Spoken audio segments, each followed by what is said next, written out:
व्यवस्था ही नहीं कर रहे हैं, बीजेपी की बदमाशी है सब। क्या होगा इसको बोलते हैं इसको आगे कर देंगे, ये वाला तो आगे कर दो, बोर्ड को नीचे कर दो, हो जाएगा। कैमरा भी तो नीचे हो सकता है थोड़ा सा। कैमरा नीचे क्यों होगा सर, उसका कैमरा नीचे जूम करेगा। चलो कोई बात नहीं, चेहरा दिख रहा है ना।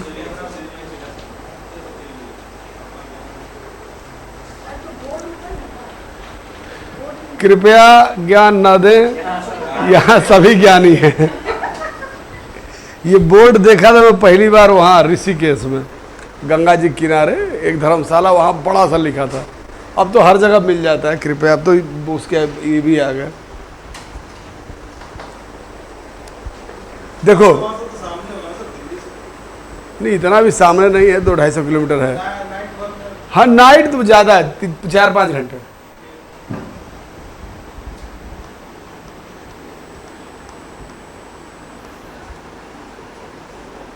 जैसे दिल्ली से कुछ जगहें बहुत पास हैं, मथुरा, वृंदावन, फतेहपुर सीकरी, आगरा, ये सब 200 किलोमीटर के अंदर है।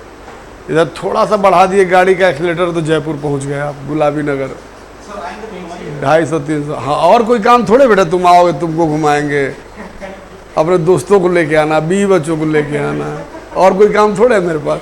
पहले तो मैं तुमको मिल जाऊँ दिल्ली में, ये सोचो। आप दूसरे साइड निकले तो रात भर में आप वैष्णो देवी पहुँच गए, 500-600 किलोमीटर है, एकदम बढ़िया ट्रैक है, पंजाब वाला, धड़धड़ एकदम, खाते पीते जाइए आराम से। उधर निकले तो हिमाचल पहुंच गए आप 3-4 घंटे में। चंडीगढ़ से दाहिने कट मारे आप निकल गए हिमाचल, शिमला, सोलन, फिर इधर आप उत्तराखंड निकल गए। तो वीकेंड पे, सैटरडे संडे में आप कहीं मत जाइए, नहीं तो देहरादून, मसूरी, शिमला सब आपको लगेगा आप दिल्ली में ही हो। सब दिल्ली वाले भर जाते हैं। अब दुनिया भर के कारपोरेट ऑफिसेस हो गए हैं, नोएडा, गुड़गांव भरा हुआ है। अब कोई भी कंपनी है, अब उनके एम्प्लॉई है 200, अब सारे एम्प्लॉय को साल का एक ट्रिप देना है 2 दिन का, तो शिमला भेज दी। अब एक बार में तो पूरी कंपनी जाएगी नहीं, तो कभी 10 का ग्रुप बना, कभी 20 का ग्रुप बना, और ऐसी ऐसी हजारों कंपनियां। मतलब कई बार बेटा मसूरी उसूरी में ये हालत हुई है वीकेंड पे कि बस गए हैं और फिर गाड़ी लेके लौट आए हैं, केवल 20 किलोमीटर, जगह ही नहीं गाड़ी चलाने की, खड़े रहो, इतना जाम। तो वीकेंड पे तो जाने लायक रह ही नहीं गया है। नॉर्मली जाइए, वो ऑटोमेटिक फुल हो जाता है। अच्छा, चंडीगढ़ भी कारपोरेट शहर है, पूरा एनसीआर कारपोरेट है भाई, गुड़गांव, नोएडा, गाजियाबाद, आपका क्या कहते हैं, हापुड़ हापुड़ सब कारपोरेट हो चुका है। चलिए अब हम शुरू कर रहे हैं part 3, fundamental right, article 12 to 35।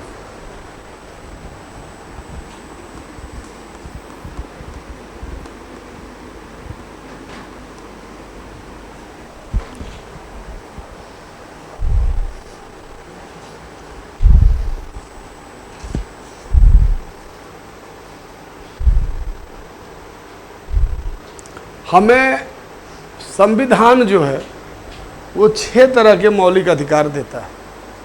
तो सबसे पहले हम मौलिक अधिकार लिखते हैं।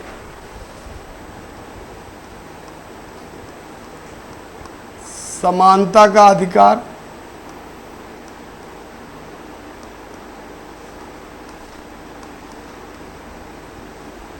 Article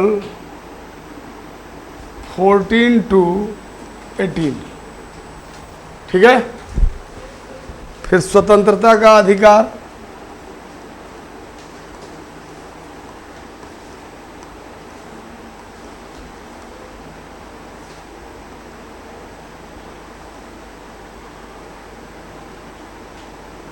twenty two. फिर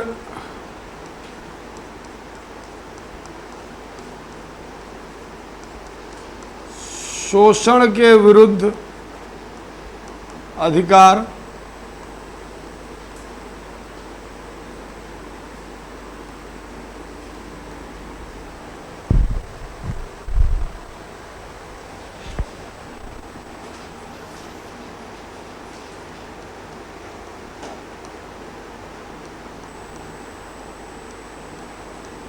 फिर धार्मिक स्वतंत्रता का अधिकार,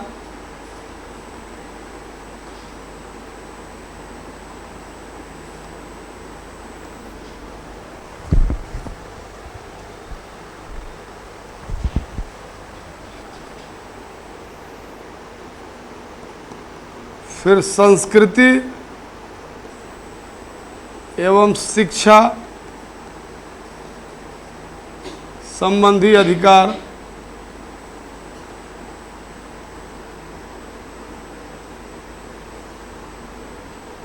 इसी को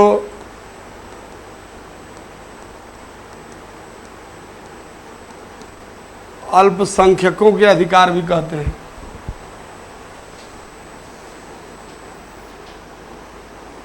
24 से 30 कहाँ 24 से 30 आ गया, 29 और 30।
चौवालीसवें संशोधन से इसे विधिक अधिकार में बदला गया और अनुच्छेद 300A में रखा गया।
अनुच्छेद 300A में रखा गया। हो गया सबका? आप लोगों को पूरे बोर्ड पे कोई चीज छूटी हुई दिखाई दे रही है?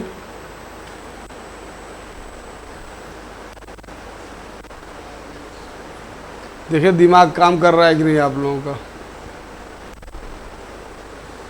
एक चीज है कि मौलिक अधिकार 12 से 35 हाँ यही देखना था। मौलिक अधिकार का जो चैप्टर मैंने लिखा है वो लिखा है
टाइम नोट कर लीजिएगा, ये सब काट दीजिएगा, ये सब अच्छा नहीं लगा रिकॉर्डिंग में।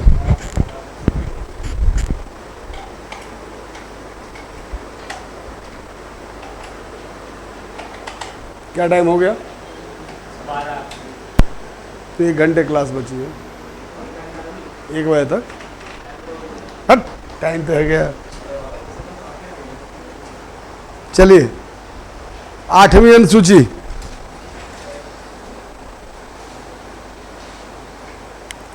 संविधान द्वारा मान्यता प्राप्त भाषाएं।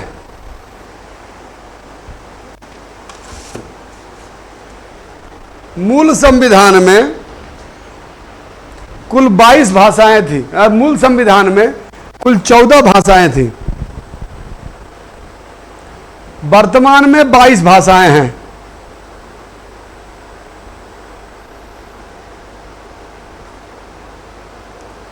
सिंधी भाषा को सिंधी 22, सिंधी भाषा को 21वें संशोधन से जोड़ा गया।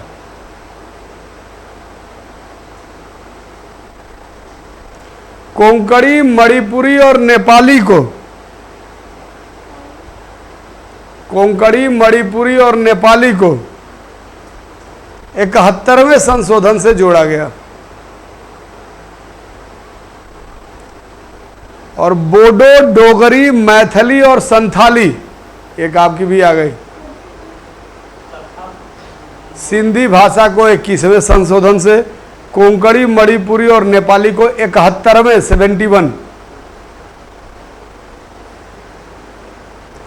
एवं बोडो, डोगरी, मैथिली और संथाली को 92वें संशोधन से जोड़ा गया, 92nd।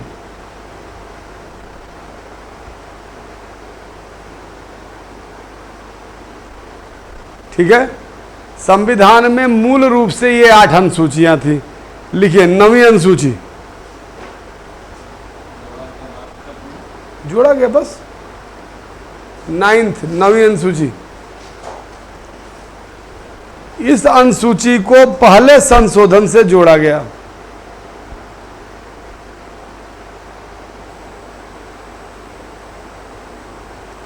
इसको भूमि सुधार तथा जमींदारी उन्मूलन के लिए बनाया गया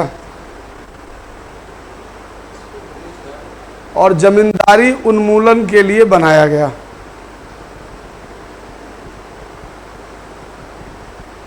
इसमें कुल 282 प्रविष्टियां हैं।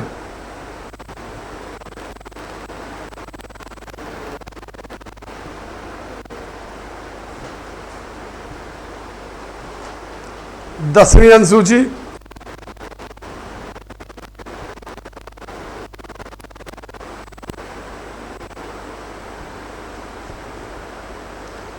इसमें दल बदल के आधार पर संसद और विधानसभा सदस्यों के निर्हर्ताओं, संसद तथा विधानसभा सदस्यों के निर्हर्ताओं योग्यता से संबंधित उपबंध है।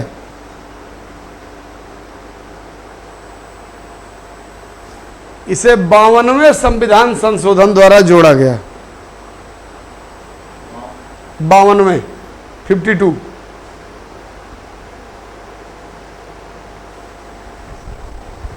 ग्यारहवीं अनुसूची, इसमें पंचायतों की शक्तियां एवं जिम्मेदारियां बताई गई हैं।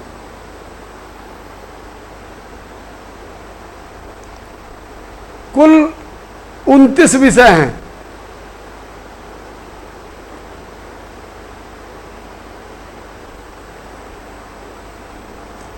इसे 73वें संशोधन से जोड़ा गया है। 29 विषय हैं, इसे 73वें संशोधन से जोड़ा गया है।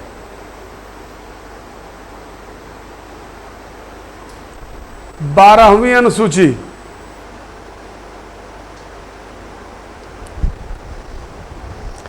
इसमें नगर पालिका की शक्तियां एवं जिम्मेदारियां बताई गई हैं। नगर पालिका की शक्तियां एवं जिम्मेदारियां बताई गई हैं। कुल 18 विषय हैं।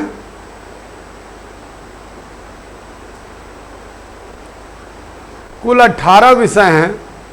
इसे 74वें संशोधन से जोड़ा गया है।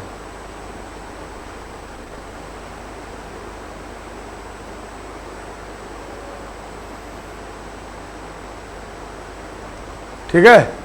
अब जहां 12वीं अनुसूची लिखी है उसके सामने लिख लीजिए आर्टिकल 243W। 12वें में आर्टिकल 243W। जहां पे 11वां लिखे हैं आर्टिकल 243G।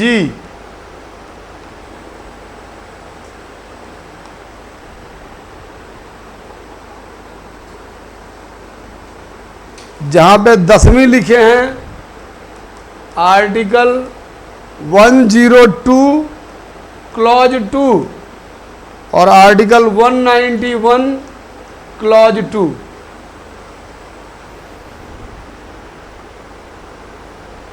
ठीक है। जहां पे 9वीं अनुसूची लिखे हैं वहां आर्टिकल 31B।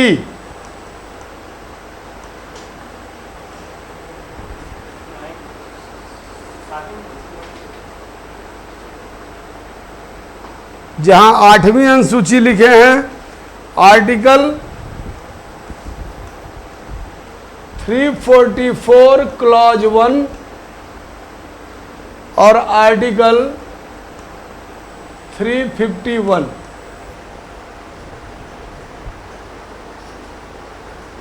ठीक है। जहां पे आप 7th शेड्यूल लिखे हैं आर्टिकल 246।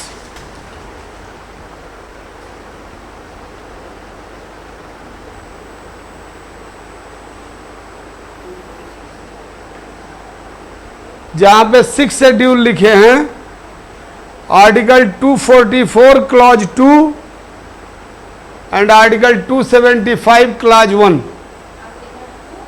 44 क्लॉज 2 और आर्टिकल 275 क्लॉज 1। जहां पे 5th शेड्यूल लिखे हैं 244 क्लॉज 1।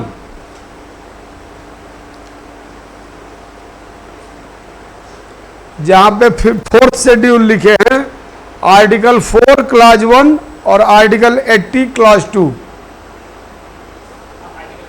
क्लॉज 1 और आर्टिकल 80 क्लॉज 2। 80 जहां पहला लिखे हैं आर्टिकल 1 एंड 4। पहली अनुसूची जहां लिखे हैं। हाँ, दूसरे तीसरे में कई हैं एंड आर्टिकल 4। जी बोलिए।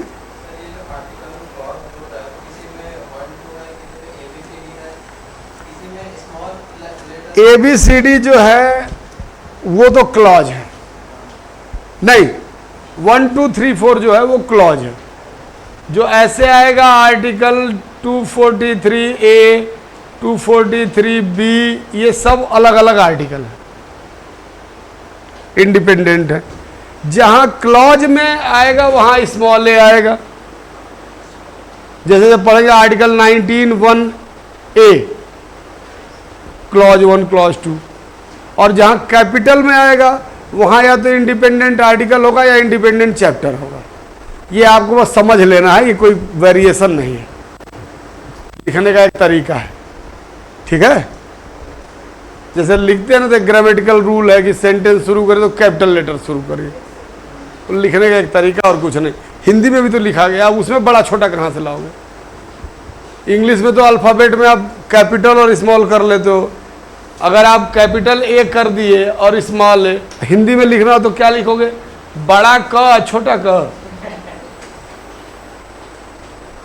तो that is a writing skill, nothing else.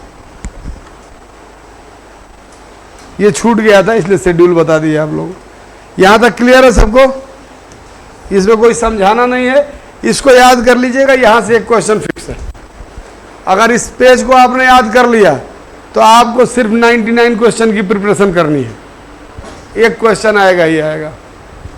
आप पेपर उठा के देखिए, और अभी तक यही पूछा है किससे कौन सा, या किस अमेंडमेंट से कौन सा रखा गया।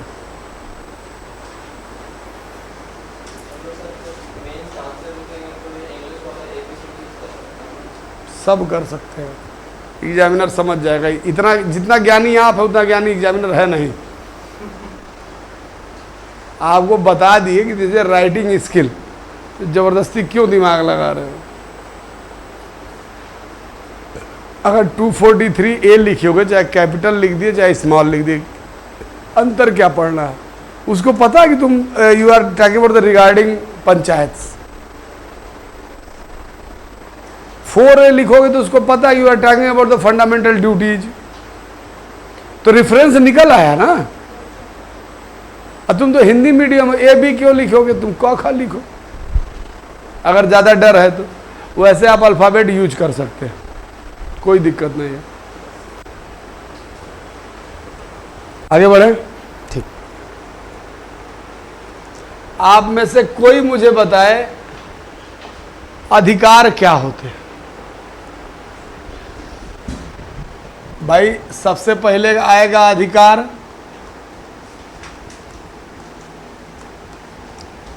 फिर अधिकारों के कई प्रकार हो जाएंगे, जैसे मौलिक अधिकार,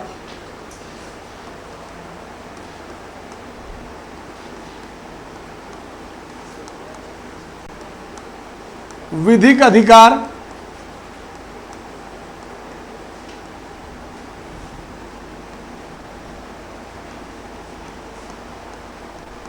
पारंपरिक अधिकार,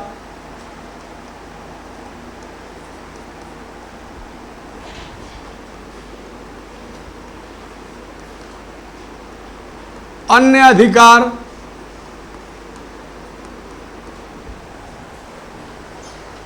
ठीक है। मेन मुद्दा हमारा इससे है, इन दोनों से, मौलिक अधिकार और विधिक अधिकार। जैसे अभी मैंने लिखा कि संपत्ति के अधिकार को मौलिक अधिकार से परिवर्तित करके विधिक अधिकार में बदल दिया गया और 300A में रख दिया गया। तो अधिकार तो अभी भी है, लेकिन क्या चेंज हुआ। ऐसा थोड़ा कि आपकी संपत्ति में हड़प लूँ, कि तुम्हारी स्कूटी मैं रख लूँ। Is it possible? चली जाओगे ना थाने में, भाई मेरा स्कूटी छीन लिए, तो अधिकार तो है ही है आपको, मौलिक अधिकार नहीं है। कि बाइक रखना आपका मौलिक अधिकार है, कहीं लिखा है? नहीं लिखा है ना। तो वो भी अधिकार है, लेकिन किस तरह का अधिकार है? वो कानूनी अधिकार है, वो संपत्ति है। मौलिक अधिकार क्या है बताए कोई भी, या पहले अधिकार क्या है ये बताइए। पहले अधिकार तो समझे, फिर अंतर कर लेंगे। जन्म से कौन सा अधिकार तुमको मिल गया था? वो तो प्राकृतिक अधिकार हो गया। चलो तुम्हारी भी बात मान लिए। जैसे सांस लेने का अधिकार,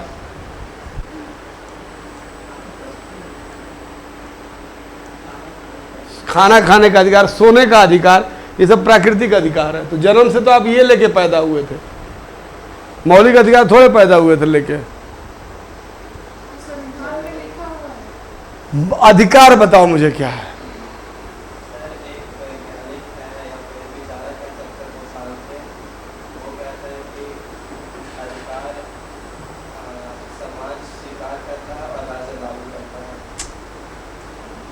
सबसे बड़ी समस्या है कि तुम लोग बड़े बड़े थिंकर्स को पढ़ लेते हो। हम पूछे, हाँ बोलो। फिर आ गए आप आ गए कानूनी अधिकार में। मैं सिर्फ अधिकार पूछ रहा हूं। अधिकार वो परिस्थितियां हैं जो किसी भी व्यक्ति के सामाजिक, आर्थिक, राजनैतिक विकास के लिए जरूरी होती है। अब मौलिक अधिकार क्या हो जाएगा? वो सामाजिक परिस्थितियां जो किसी भी व्यक्ति के विकास की मूलभूत आवश्यकता। विधिक अधिकार क्या हो जाएगा? जैसे मनरेगा, पंचायत सचिव है ना, मनरेगा वालों की मजदूरी देती हैं, वो कौन सा अधिकार है? संविधान में कहीं दिया है? नहीं दिया है। वो कहाँ दिया है? उसके लिए एक अधिनियम पारित किया गया है 2006 में, नरेगा महात्मा गांधी ग्रामीण रोजगार गारंटी अधिनियम, तो बार बार कह रहा हूं, जैसे ही अधिनियम लिखा गया, अधिनियम मतलब कानून, कि वो अधिकार आपको एक कानून बना के दिया गया है। विधि का अधिकार। हाँ, जिसके पीछे कानून है, जिसके पीछे विधि है, वो विधि का अधिकार हो गया। और जो 12 से 35 में लिखा हुआ है, ये मौलिक अधिकार है, इसमें कोई बहस नहीं है। इसमें जो लिखा है वो मौलिक अधिकार है। आप क्या समझते हैं क्या नहीं समझते, इसको रट लीजिए। स्वतंत्रता, समानता, शोषण के विरुद्ध धर्म की स्वतंत्रता, अल्पसंख्यकों के अधिकार और उपचारों का अधिकार, ये आपका मौलिक अधिकार है।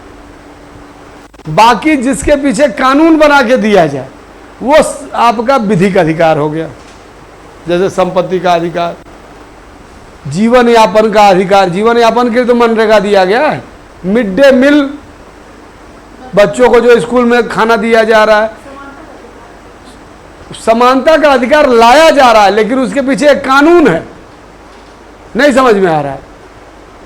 मूल अधिकार मतलब ये संविधान के भाग 3 में जो लिखा हुआ है, और विधिक अधिकार जो संसद द्वारा या किसी राज्य विधायिका द्वारा कानून बना के दिया जाए। हाँ, जब गवर्नमेंट बनाए थे तो लेजिस्लेचर बनाए थे ना, तो जिसको विधायिका पारित करे, विधायिका राज्य की भी हो सकती है और विधायिका केंद्र की भी हो सकती है। जैसे सार्वभौमिक टीकाकरण का अधिकार, आज वो घूम घूम के बच्चे पैदा होते हैं तो घर जा जा सुई लगाती है ना महिलाएं। पोलियो इरिडिकेशन, एक एक दरवाजा खटखटा के पूछा गया, आदिवासियों तक में लोग गए, जंगलों तक गए। किस लिए? क्योंकि पोलियो को हम समाप्त कर सके। और 2011-12 आते आते यूएनओ ने भारत को पोलियो मुक्त घोषित कर दिया। आप लोग अगर देखे हो, महसूस हो, सोचो कितना बड़ा टास्क है बेटा। मैं जब से होश संभाला, जवान हुआ, जवान से अधेड़ की तरफ चला गया, तब तक पोलियो का टीकाकरण चलता रहा और अभी भी चल रहा है। क्योंकि मेरे 2 बच्चे हैं, मैं अच्छी तरीके से जानता हूं। आज चाहे गवर्नमेंट पैदा हो चाहे प्राइवेट, आज आशा उषा बहाने कर दी गई हैं। एक एक घर में, एक एक मोहल्ले में वो देख रही हैं आंगनबाड़ी सेविका, उनको डायरेक्ट पैसा कर दिया गया। वो लेके जाएगी, मान लो मेरी वाइफ गांव में है, अब नहीं पता, हमारे मोहल्ले की एक आंगनबाड़ी बहन होगी जिसको आशा बोलते हैं, शहरी क्षेत्र तो उषा बोलते हैं। वो बहन देख रही, अब मोहल्ले में क्या है, 20 घर, सबको जानना चाहिए इनके यहाँ शादी हुई है, इनके यहाँ बच्चा हो सकता है। प्रेगनेंसी छुपने वाली चीज़ है नहीं कि आप छुपा लोगे, 2-4 महीने झूठ बोल लो, उसको दिखना ही दिखना है। तो उसके बाद तुरंत लग जाएंगे। बच्चा पैदा हुआ, बच्चा पैदा होने के बाद से लेके 3-4 साल तक टीके लगते हैं दुनिया भर के वैक्सीनेशन के, हेपेटाइटिस बी का, बीसीजी का। वो बच्चों को नहीं फोड़ा था, ये देखो जैसे सबको होगा, ये है ना सबको। ये क्या है? ये बीसीजी का टीका है, छोटा बड़ा सबको होगा। ये बीसीजी का टीका लगा है, अभी भी होता है। अरे वो टेक्नोलॉजी है, अब तो इंजेक्शन भी 2 तरह के आ गए हैं, लेकिन वही लगाना चाहिए जिसमें बच्चा बीमार पड़ता है। हमारी बेटी को तो लगा था तो उसको पूरा फूल गया था, बीसीजी का टीका। आना ही चाहिए। आप कभी सोचे हैं टीकाकरण में क्या किया जाता है? वही बीमारी आपके अंदर डाली जाती है। जैसे पोलियो का टीका आपको दिया गया, कलरा का टीका दिया गया, तो वो बीमारी ही आपके अंदर डाल दी गई, तो वो बॉडी के इम्यून के साथ डेवलप हो जाती है आपके। तो जब बाहर की सेल अटैक करती है तो जाके उससे लड़ जाती है। इसीलिए कहा गया इसको सुरक्षा। कैसे ठंडा न लगे ग्लव्स पहन लेते हैं, तो वैसे ही जो इम्यूनाइजेशन है, जो टीकाकरण है, वो क्या है? वो आपको कवर किया जा रहा है। हेपेटाइटिस बी, उसका टीका हेपेटाइटिस बी ही आपके अंदर डाल दिया गया। इसीलिए वो अब जाके मैं लूं हेपेटाइटिस बी का टीका, कोई मतलब नहीं है। वो बच्चों के लिए एक एज तक होता है जो इम्यून के साथ ही डेवलप हो जाए। और आपको रियल बताएं, this is a very costly programme. एक बच्चे पे गवर्नमेंट का करीब 15-20 हज़ार रुपया खर्च होता है। अब भारत जैसे देश में आप सोचो, मतलब उसके पूरे टीकाकरण का आप बाहर लगवा के देख लो टीका। अब एक पेनलेस वाला भी आ गया है, इंजेक्शन लगा देंगे दर्द नहीं करेगा, लेकिन बच्चे को बीमार पड़ना चाहिए, वो इम्यून आपका तेज होता है उससे। अरे तुम देखे कनाडा में 39 पे हवा चली, 39 डिग्री पे लोग मर गए, heat wave heat wave heat wave. हमारे यहाँ 45-48 पे लड़का आराम से बाइक दौड़ा रहा है, धड़ धड़ धड़। किसी को असर है? और तो ग्लव्स पहन लिया, जैकेट पहन लिया, चश्मा लगा लिया ब्लैक कलर का, उसी में अलग राइडर बना हुआ है, यहाँ भी बांध लिया, यहाँ भी बांध लिया, पतरा तू एलू में चल रहा है। 45 के टेम्परेचर पे कोई अंतर नहीं है उसको, सामान्य है उसके। दिल्ली में 50-52 पहुंच जाता है दिन का टेम्परेचर। दोपहर में गर्मी में रोड हीट मारती है, चलने का मन नहीं करता है। कभी बाइक वाइक पे सामने वो जो एसी वाली बसें हैं वो पड़ जाएं, वो तो मैं एकदम फील किया हूँ, लगता है ना कि भाप ऐसे जा रही है, नाखून उखून के अंदर जा रही है, चनचनाहट हो जाती है एकदम से। उस समय लगता है कहीं खड़ी कर लो गाड़ी, धूप में खड़ी कर लो, ज़्यादा आराम मिल जाएगा। ये जो एसी वाली बसें चल रही हैं, पक से आग फेंकती हैं एकदम। तो एसी का मतलब एसी अंदर चल रहा है, अंदर ठंडा है, बाहर गर्मी है। तो जनरली तो हम लोग बाहर को आउटडोर उसका लगा देते हैं तो पता नहीं चलता है, लेकिन जब बस के बगल में, तो बस तो साइड में ही फेंक रही है, अब बाइक लेके आप खड़े, बाइक सबसे फालतू चीज़ है। आप सोचो, धूप गर्मी हवा पानी सब झेलना है आपको। कार वार तो फिर भी चलो धूप से बच गए, बारिश से बच गए, आराम से थोड़ा शरीर भी ऐसे कर लिए। बाइक पे तो ऐसे किया तो बाइक गई उधर, तुम गए इधर।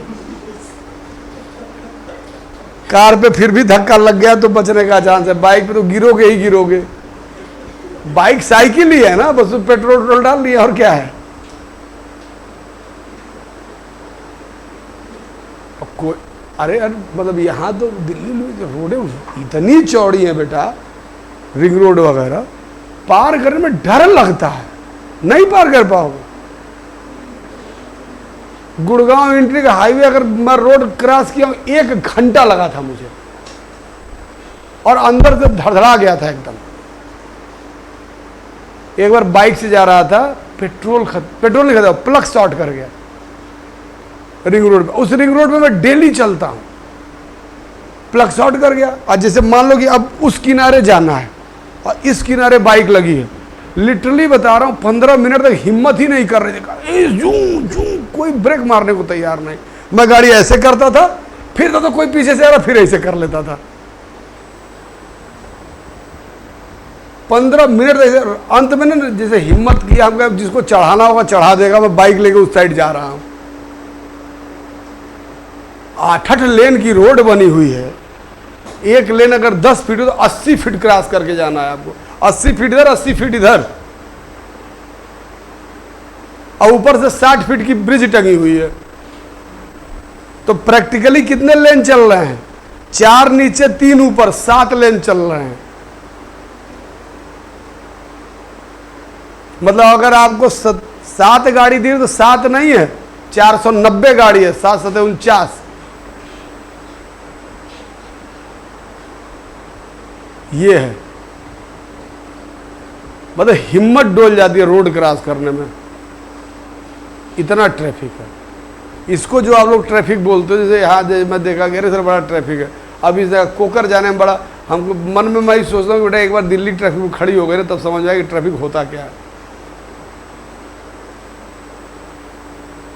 मैं मुखर्जी नगर से, मेरा फ्लैट जो है वो 28 किलोमीटर है, जिसमें 25 किलोमीटर में पहुंचता हूँ 20 मिनट में। बाइक से हूँ तो 20 मिनट, कार से हूँ तो 22 से 25 मिनट, ठीक है। बाकी 3 किलोमीटर जाने में मिनिमम लगता है 30 से 40 मिनट मिनिमम, अगर सब कुछ सही है तो 3 किलोमीटर से। और कहीं फंस गए तो मुझे एकदम फील होता है कि सलमान खान ने सही की, एक गाड़ी चला दी। ऐसी फीलिंग रोज मेरे मन में आती है,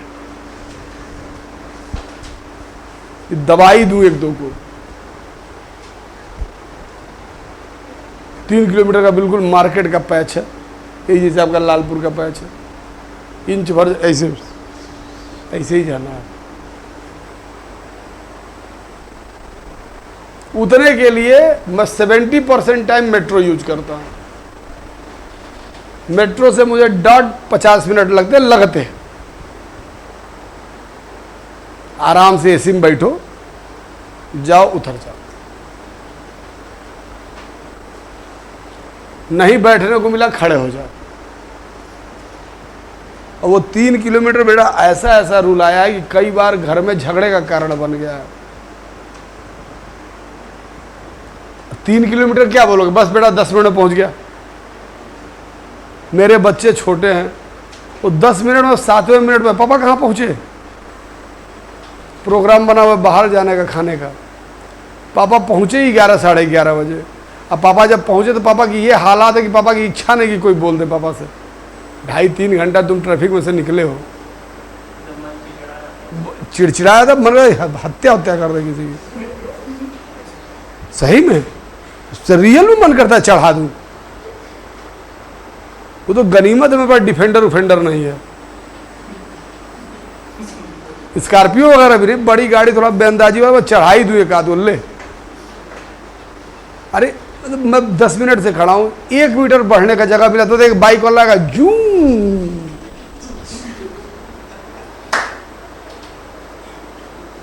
होगा, उससे कुछ नहीं। 1 मीटर बढ़ के भी मैं कोई बहुत आगे नहीं पहुंच रहा था ना, वो ऐसे जू से घुस के कोई बहुत आगे पहुंच गया। लेकिन जैसे ही मैंने इग्निशन लगाया, बस अभी मैं एक्सीलेटर दबाया तो जू, और हड़बड़ी में उसको छोड़ के ब्रेक मार रहा हूं, अरे यार कहां बढ़ गए। ऐसा होता है कि नहीं? और ये घटना जब लगातार हो तो गनीमत है भगवान का कि मेरे पास स्कॉर्पियो वगैरह सफारी वगैरह नहीं है, फॉर्चूनर वगैरह, नहीं तो मैं थोड़ा सा मजा दे दूं। ले बेटा ले, जू तेरा निकाल देता हूँ, टेस्ट तो करना है खाली। सॉरी सॉरी सॉरी सॉरी भाई साहब। अब मैं तो तुरंत सॉरी बोल देता हूँ, कौन पीटेगा।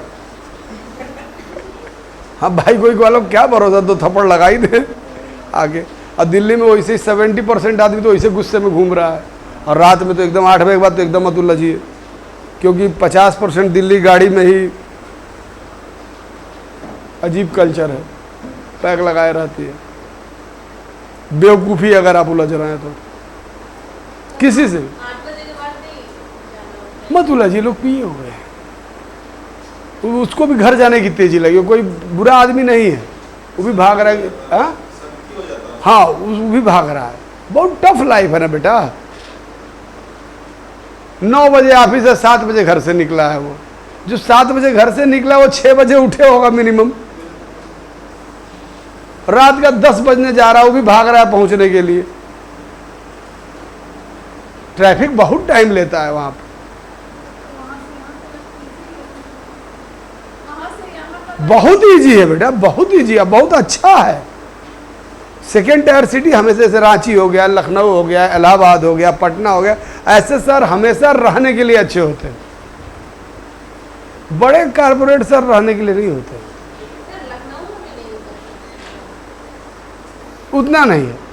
लखनऊ यहाँ से ज़्यादा है, लेकिन देखो नए शहर बाद में डेवलप हो रहे हैं। आपके रांची का स्ट्रक्चर अलग है, मतलब थोड़ा हिली एरिया और इस तरह से। लखनऊ में रोडें वगैरह इतनी चौड़ी निकाले हैं सब कि मुझे नहीं लग रहा कि अगले 50 साल तक वहाँ जाम की प्रॉब्लम होगी। दिल्ली छोटा एरिया, अब अंदाजा भी नहीं है इतनी भीड़, इतना क्राउड। हाई राइज वाइज में 8वें 10वें माले पर जाकर खड़ा हो ना 7 बजे या सुबह 4-5 बजे रेलिंग पे निकल दो, मतलब कार वार लगता है कि जैसे वो चना वना खाओ तो नहीं फैल जाता है, वो इसी लगता है कार वार फैला पड़ा है, लोग पता ही नहीं किसका कहाँ खड़ा है। ये हालात है। वो गाड़ियाँ रोड पे ही तो निकल के जाएंगी। रियल में भीड़, कोई भी बड़ा शहर, दिल्ली, बॉम्बे, पुणे, ये सब कहीं रहने लायक नहीं रह गया। इतना ट्रैफिक, आधी जिंदगी लोगों की ट्रैफिक में कट जा रही है। 6 से 7 घंटा ऑफिस में काम कर रहा हो, 2 घंटा जाने में 2 घंटा आने में, 4 घंटा ट्रैफिक में ही तो जा रहा है तुम्हारा। डेली वही करना है आपको। भाई मैं क्या कहा, मेरे पास बाइक कार सब कुछ है, सब छोड़ के मैं मेट्रो जाता हूं। क्यों? ऐसा नहीं कि मेट्रो पहले पहुंचाती है, बस मेट्रो की ये गारंटी है कि 40 मिनट में पहुंच जाऊंगा, इसकी कोई गारंटी नहीं। हाँ, मैं 3 बाइक रखा हूं। सुनो क्या करता हूं मैं, एक बाइक मेरी मुखर्जी नगर वाले मेट्रो के पास खड़ी रहती है, हाँ ठीक, एक बाइक द्वारका वाले मेट्रो के पास खड़ी, उसका कोई काम नहीं है, मंथली पास बनवा लिए है मैंने। एक से निकलूंगा घर चला जाऊंगा, फिर आके अगले दिन सुबह खड़ा कर दूंगा, वहां से मेट्रो पकड़ लूंगा। एक से निकलूंगा रोज मुखर्जी नगर, वहां जाऊंगा, वहां कैच कर लूंगा, वहां से मेट्रो पकड़ लूंगा। इतना उन बाइकों का इतना ही यूज है, दिन भर में 2-3 किलोमीटर चलती है, वो केवल मैं अपनी फैसिलिटी के लिए रखा हूं कि सीधे मेट्रो पर गए, एंट्री किए, 600 रुपये लगता है, मंथली पास बन जाता है, गाड़ी भी सेफ है, कोई टेंशन नहीं। ले गए, बाइक लगाए, खड़ा किए, सवेरे उतरे, फट से लगाया, चाबी, पहुंच गए। लोकल कहीं आना जाना है तो वो कर लिए। 2 कबाड़ टाइप की बाइक है, वैल्यू उनकी 8-10 हज़ार ज़्यादा नहीं होगी, बस चलती है, इतनी क्वालिटी है उनकी। मुझे याद भी नहीं कब का सर्विसिंग कराया हूँ, वैसे ही चल रही, जब तक चल रही तब तक चल रही है। ठीक है, चलिए आगे बढ़िए। इसका नेक्स्ट स्लाइड पे करेंगे।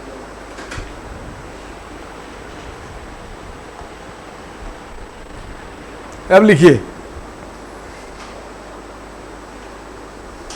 मूल अधिकार, हेडिंग बना लीजिए, मूल अधिकार वे आधारभूत स्थितियां उत्पन्न करते हैं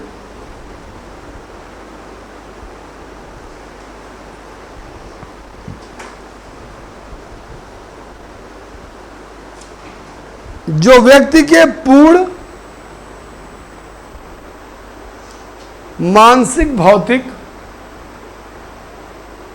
और नैतिक विकास के लिए आवश्यक होती है।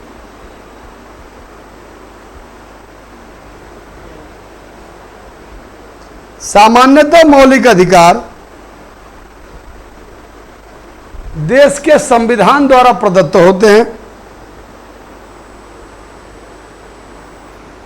और संविधान द्वारा प्रदत्त और रक्षित होते हैं। मौलिक अधिकार देश के संविधान द्वारा प्रदत्त और रक्षित होते हैं, गिवन एंड प्रोटेक्टेड।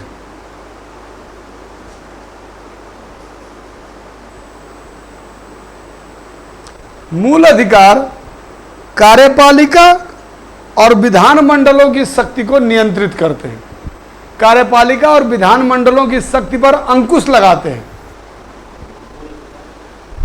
कार्यपालिका और विधान मंडल की शक्तियों पर अंकुश लगाते हैं। यदि विधायिका कोई ऐसा कानून बनाती है तो वह उस सीमा तक शून्य हो जाता है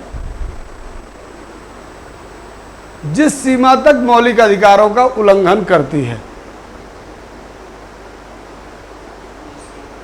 उस सीमा तक शून्य हो जाता है जिस सीमा तक मौलिक अधिकारों का उल्लंघन करती है।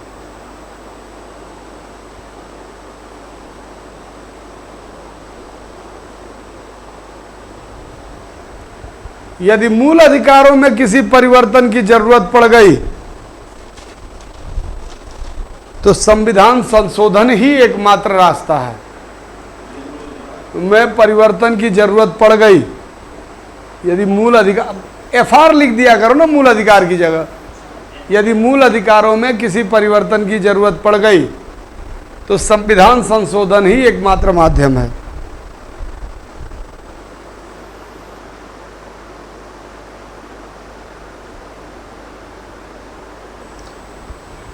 मूल अधिकार नकारात्मक या सकारात्मक हो सकते हैं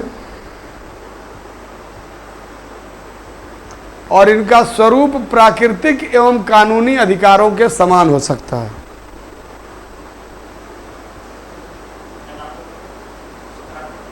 हो सकते हैं और इनका स्वरूप प्राकृतिक और कानूनी किसी भी तरह का हो सकता है।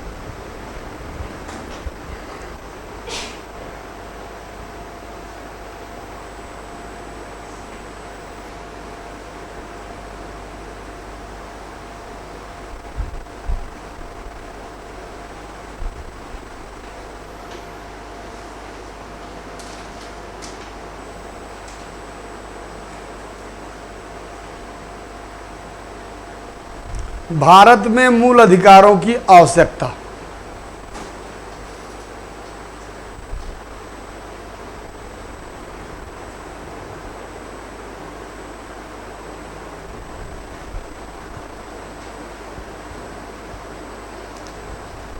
आजादी के समय अधिकांश जनता निरक्षर थी।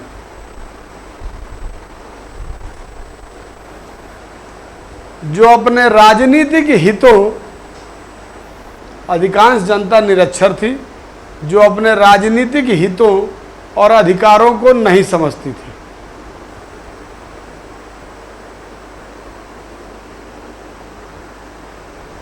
ऐसी स्थिति में अगर मौलिक अधिकार नहीं होते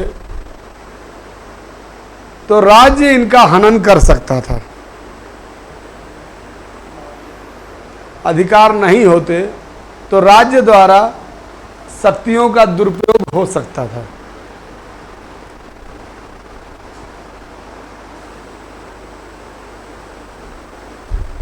दूसरा, संसदीय प्रणाली में बहुमत का प्रयोग करके संसद का प्रयोग करके संसद मूल अधिकारों को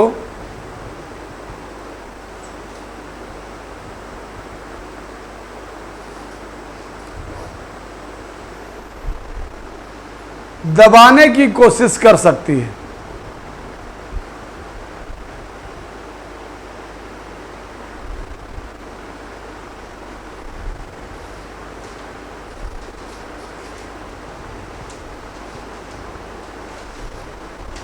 लिख लीजिए अगला, भारत में धार्मिक और नस्लीय विविधता काफी ज्यादा है।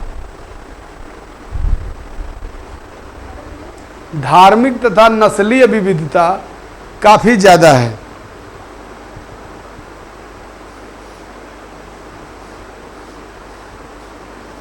ऐसी स्थिति में अल्पसंख्यक वर्ग के हितों का नुकसान हो सकता है।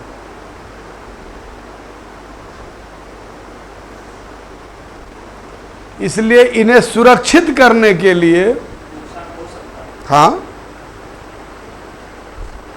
इसलिए इन्हें सुरक्षित करने के लिए मौलिक अधिकारों की आवश्यकता है।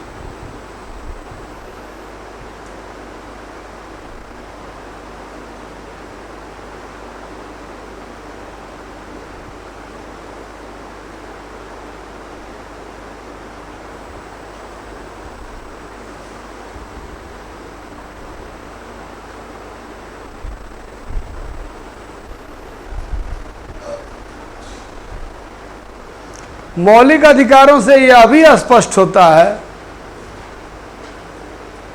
कि जनता में किसी के पास विशेषाधिकार नहीं है।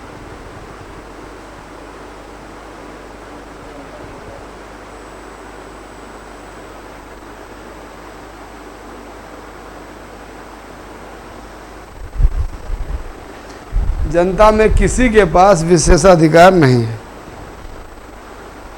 आगे, भारतीय समाज में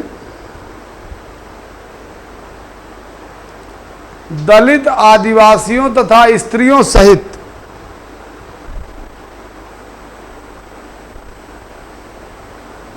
कई दलित, आदिवासी तथा स्त्रियों सहित कई ऐसे वर्ग थे जो लंबे समय से शोषण के शिकार थे। इस वर्ग को मुख्य धारा में लाने के लिए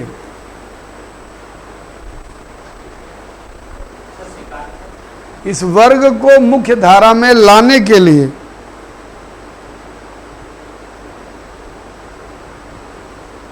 मौलिक अधिकार जरूरी था।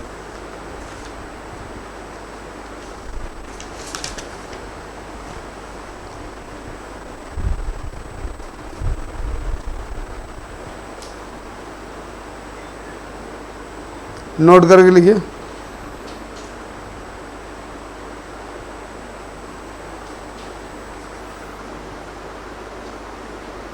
अनुच्छेद 14, 19 और 21 को मूल अधिकारों का स्वर्णिम त्रिभुज कहा जाता है। 19 और 21 मूल अधिकारों का स्वर्णिम त्रिभुज, golden triangle of fundamental right.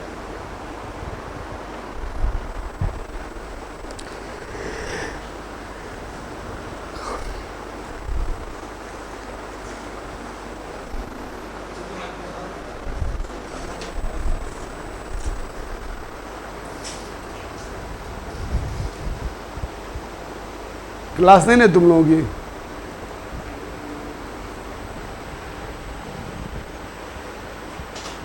क्या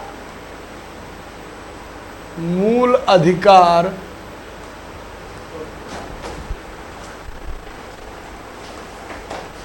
आत्यांतिक हैं?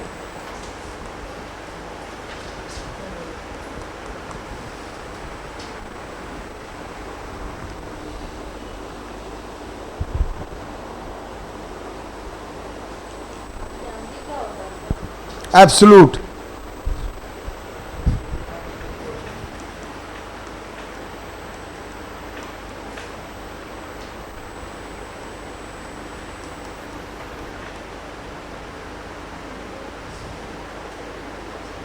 मतलब लिख लीजिए, आत्यांतिक का अर्थ है किन्हीं भी सीमाओं या मर्यादाओं में बंधे न होना।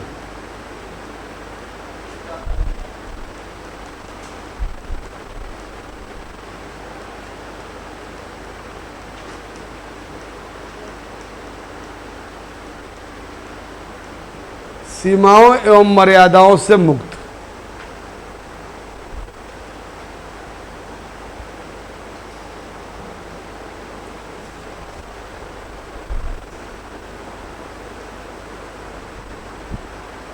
ठीक है। यदि मूल अधिकार को बिना किसी नियंत्रण के दिया जाए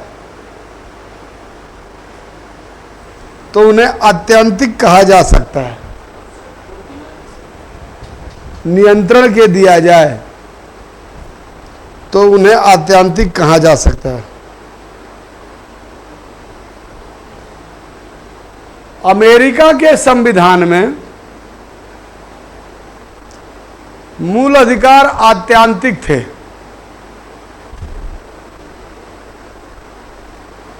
अर्थात उन पर कोई सीमा आरोपित नहीं थी।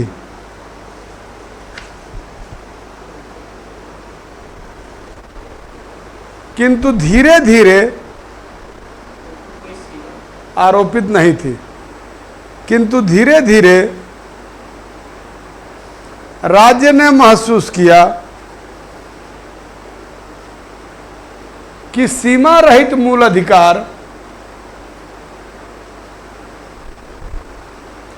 राज्य के संचालन में बाधक हैं, कि सीमा रहित मूल अधिकार राज्य के संचालन में बाधक हैं।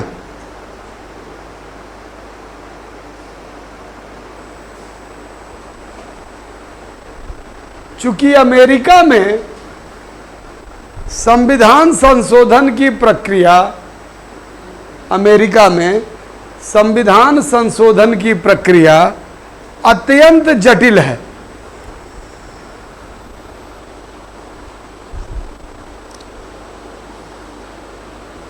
इसलिए मूल अधिकारों पर उचित सीमाएं आरोपित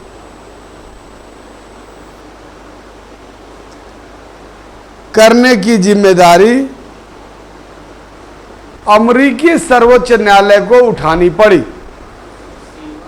आरोपित करने की जिम्मेदारी अमेरिकी सर्वोच्च न्यायालय को उठानी पड़ी। समझ में आया?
ठीक है, दूसरा लिखिए। दूसरी तरफ, इसको बाद में लिख लीजिएगा। दूसरी तरफ इंग्लैंड में मूल अधिकार एकदम कमजोर स्थिति में थे।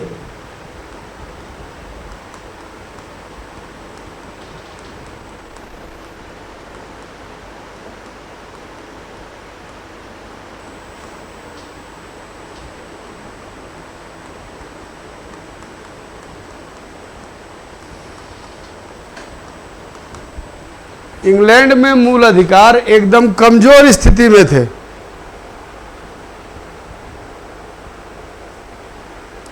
वहां की संसद इन अधिकारों को किसी भी सीमा तक मर्यादित कर सकती थी। इन अधिकारों को किसी भी सीमा तक मर्यादित कर सकती थी।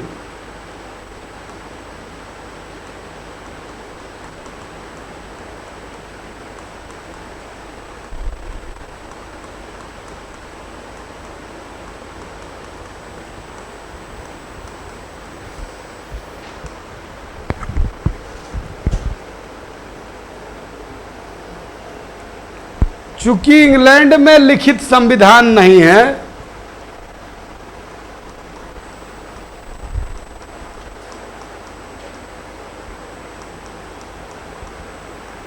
इसलिए कोई संवैधानिक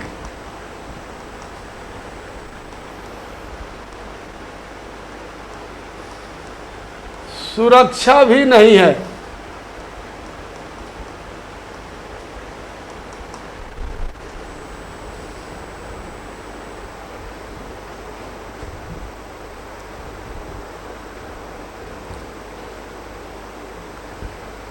इसलिए मौलिक अधिकारों की सुरक्षा का कोई आश्वासन नहीं है।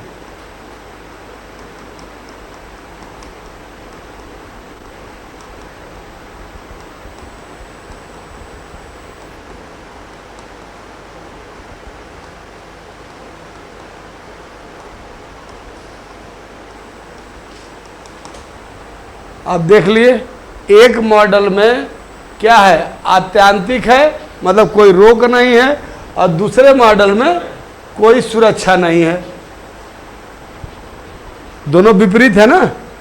तो यहां महसूस किया गया कि अगर इस पर रोक नहीं लगाएंगे तो समस्या होगी, और यहां महसूस किया गया कि इस पर रोक कुछ कम की जाए।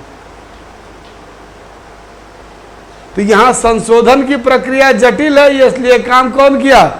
न्यायपालिका ने।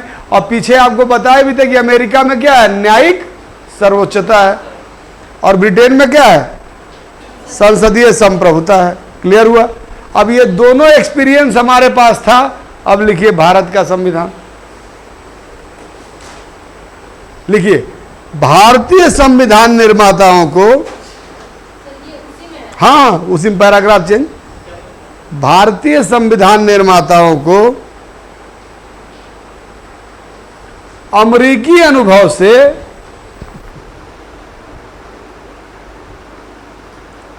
इस बात का अंदाजा हो चुका था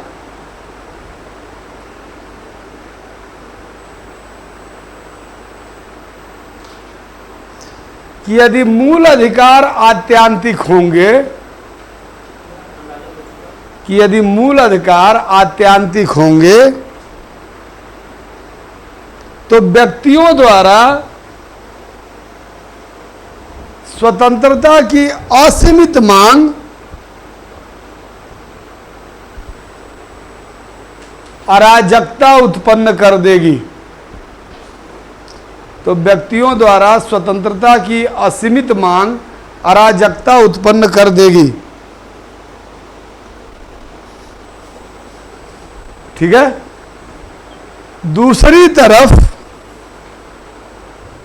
यदि ब्रिटेन की तरह राज्य को ऐसी शक्ति मिल जाए कि वह व्यक्ति की स्वाधीनता पर, कि वह राज्य को इतनी शक्ति मिल जाए कि वह व्यक्ति की स्वाधीनता पर जितना चाहे उतना अंकुश लगा दे,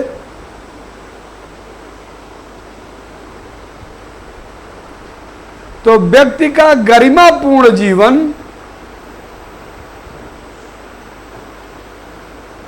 खतरे में पड़ जाएगा।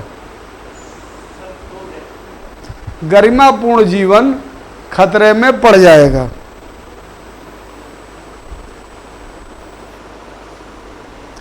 इसलिए उचित यही होगा कि व्यक्तिगत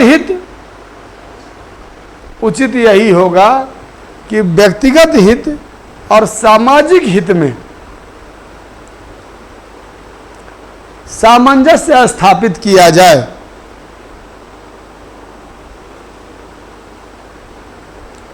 इसीलिए भारतीय संविधान निर्माताओं ने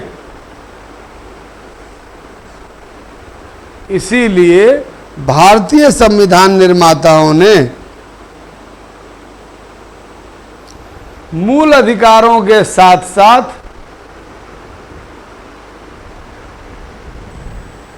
ये देखो युक्ति युक्त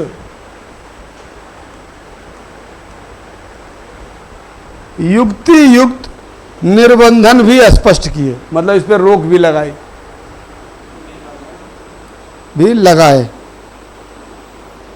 जो व्यक्तियों के मौलिक अधिकार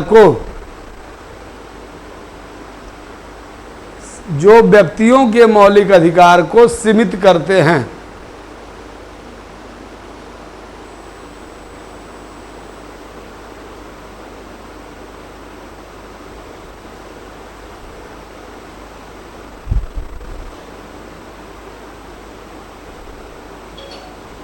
ठीक है। अगली हेडिंग बनाइए, मूल अधिकारों का निलंबन और निर्बंधन।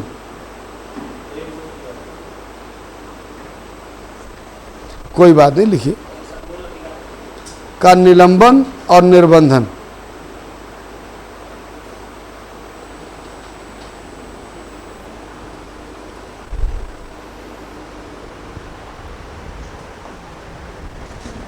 लो ऐसे लिख लो, मूल अधिकार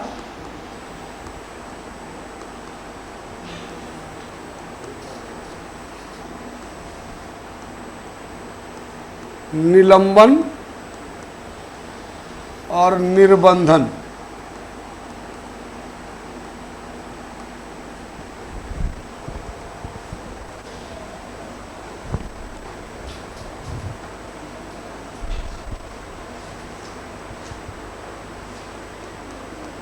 अस्थाई,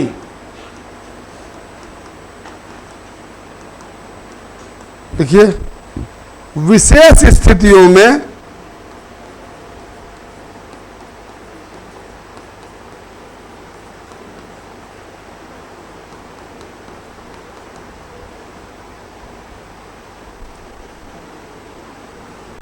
मौलिक अधिकारों को राज्य के नागरिकों से वापस लेना।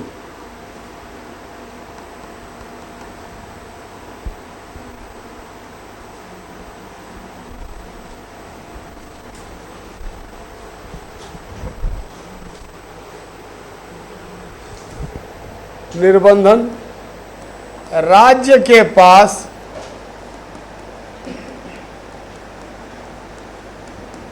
विशेष स्थितियों में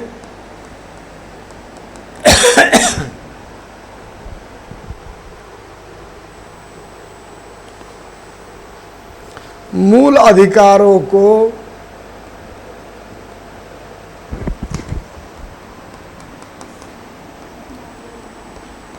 सीमित करने की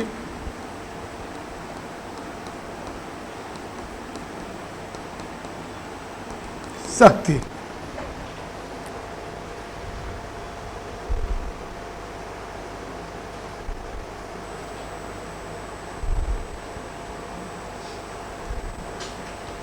इसको इंग्लिश में लिया सस्पेंड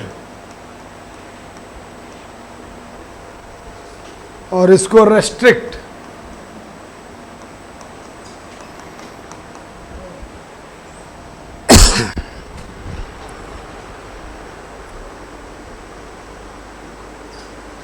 रहने दें,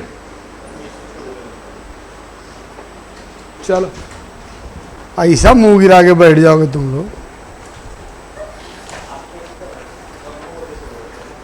आज तो कम ही हुआ है, कोई 9 बजे नहीं आया रहा होगा।